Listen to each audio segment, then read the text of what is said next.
me a few years ago. They were awarded the Congressional Gold Medal. I always like to compliment. I always like to compliment these WASP, these units, for the job that they did during World War II. They flew everything. They flew that B-25 bomber, they flew the plane, they flew the fighter planes.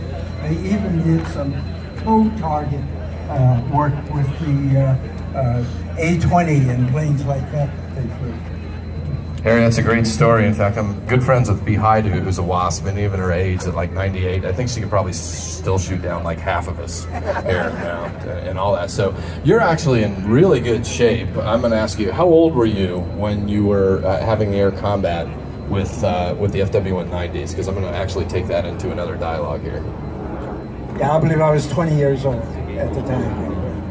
So 20 years old, I think I was trying to see how fast my dad's Chrysler New Yorker would go, right? And you kind of look at kids, you know, I think some kids today, you know, at 20 years old, they're more worried about whether their iPad batteries are going to kind of like, you know, burn out or something like this. And I think it's really good to understand a bit of, you know, kind of the gravity of what Harry was doing at that age of 20. Now, one of the things I'm going to go into before we get like to the gunnery trophy discussion is I've been fortunate to have some backseat time in the Mustang and at some events and all this, and it's an unbelievable experience, the physical strain that air combat puts on your body. I mean, you start to like almost like black out and get tunnels. The G-forces make your face, you know, essentially like fall down. But tell us a little bit about that, because I think that's, the air combat is probably kind of almost like a good training regimen after a fashion.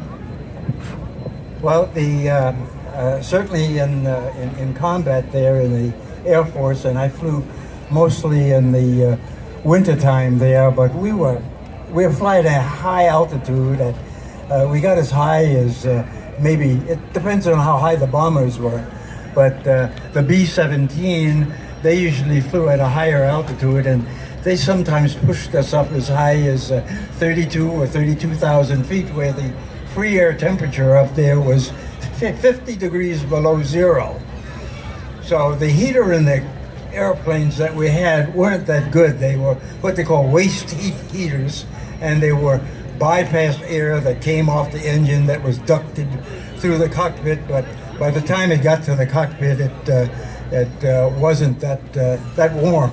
So we had on very heavy flying suits. And just to acquaint you with what happened, when I got up in the morning out of my cot there, of course I had my long winter underwear on, the bully woolies, but when I started dressing, I had 3 pair of socks that I put on. I put on a nylon pair, a wool pair, and a cotton pair. And they were designed that way to take care of the perspiration that you had so that you wouldn't get the freezing. But anyway, and then I would put on my regular pants there, and put on my shirt. I put on a scarf, and then I put on my winter flying pants there, which were like fleece-lined flying pants. I put them on. Then I put on my flying jacket. Then I put on my shoes, which were high-quarter military shoes, but then there was a pair of fleece-lined shoes that I put over that.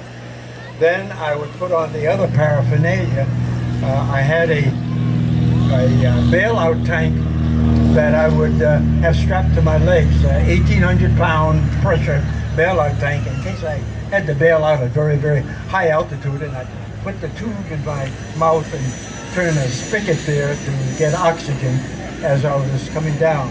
Then I had a Bowie knife on me that I would carry in case I got caught up in the shrouds in the planes or something to cut myself loose. Then I had a .45 caliber pistol that I carried on the side there.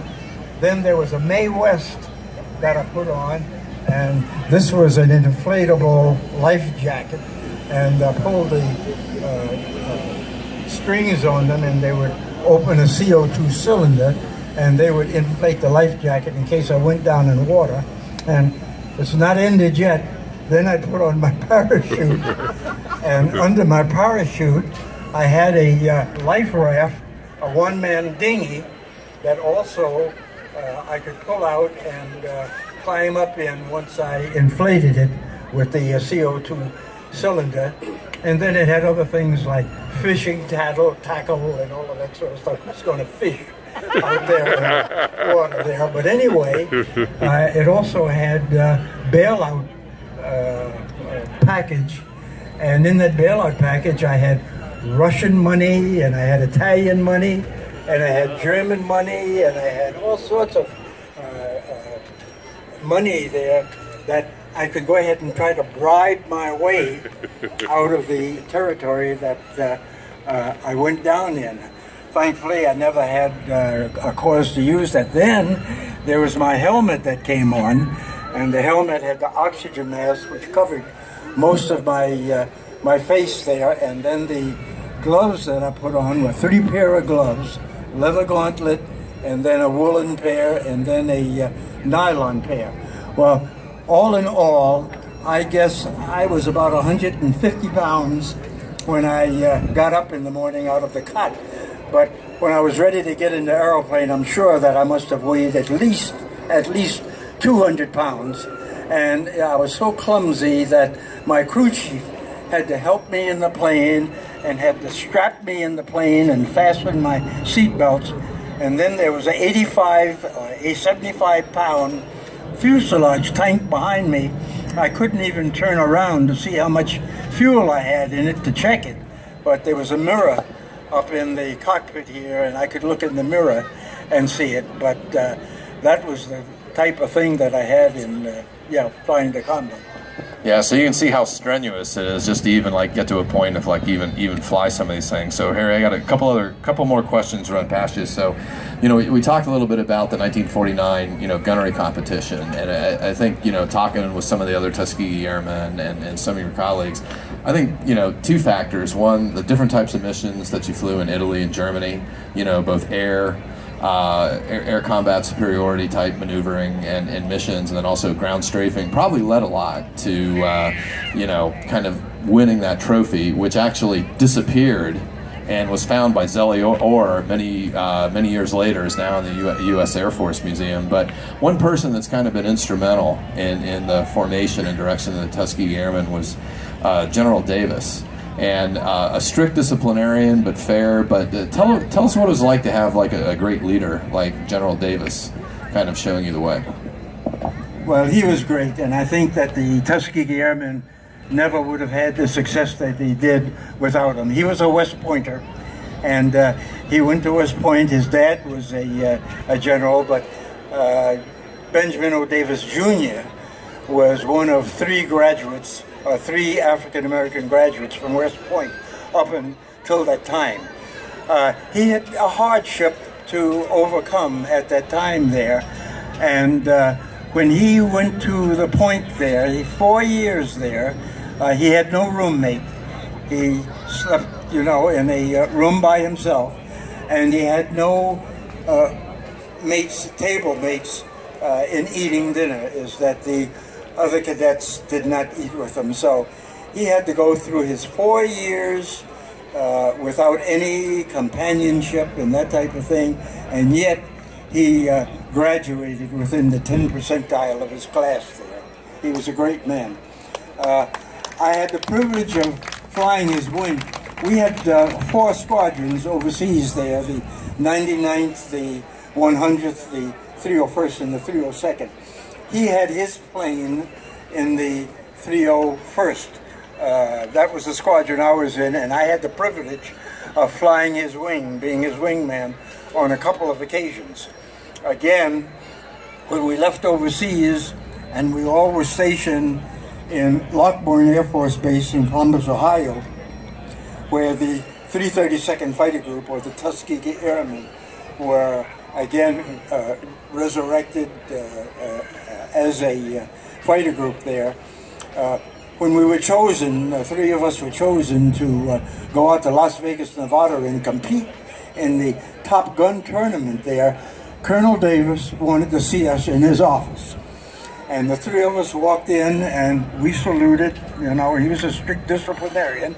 And he said, "Gentlemen," he said, "you're going out to Las Vegas, Nevada," and he said, "you're representing the 332nd Fighter Group, and we're hoping that, you do all you can to go ahead and bring back the trophy that they have out there and distinguish yourself as a Tuskegee Airman. And by the way, gentlemen, if you don't win, don't come back. He had a little grin on his face when he said that, so he was a strict disciplinarian, but he had a heart also. Anyway.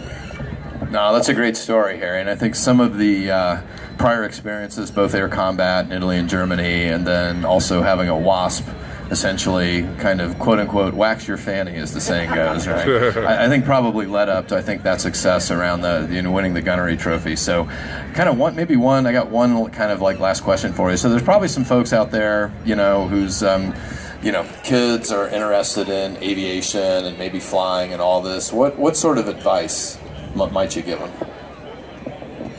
I say set your sights, and usually the path when you set your sights isn't easy, and you're going to run into some barriers and some disappointments and some handicaps and that type of thing, but don't let defeat down you. Have confidence in yourself, and remember that if you try hard enough, you can go ahead and make it happen. So don't let defeat down you, and try your best and do your best and try to excel. Not to be mediocre, but try to excel. Oh, that's great, Harry. And I've got one last little kind of like math problem question for you. How old are you?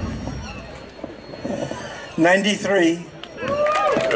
Okay, I actually don't think Harry's 93. I actually think he's 20, right, talking to him. So anyway, let's give a big round of applause to Lieutenant Colonel Harry Stewart, air combat veteran. And one other thing, by the way, you want to alert the airport security people if you see Harry climbing up on the left wing of that C model and saying, "Oh, I just want to go check it out. Looks really nice." So just stay away from the propeller, okay? Because, like I said, I think he's going to go off and go buzz all the boats at Lake Lanier. Thanks again, Harry. Let's give him a big round of applause, and we'll get ready for our next presentation here in a bit.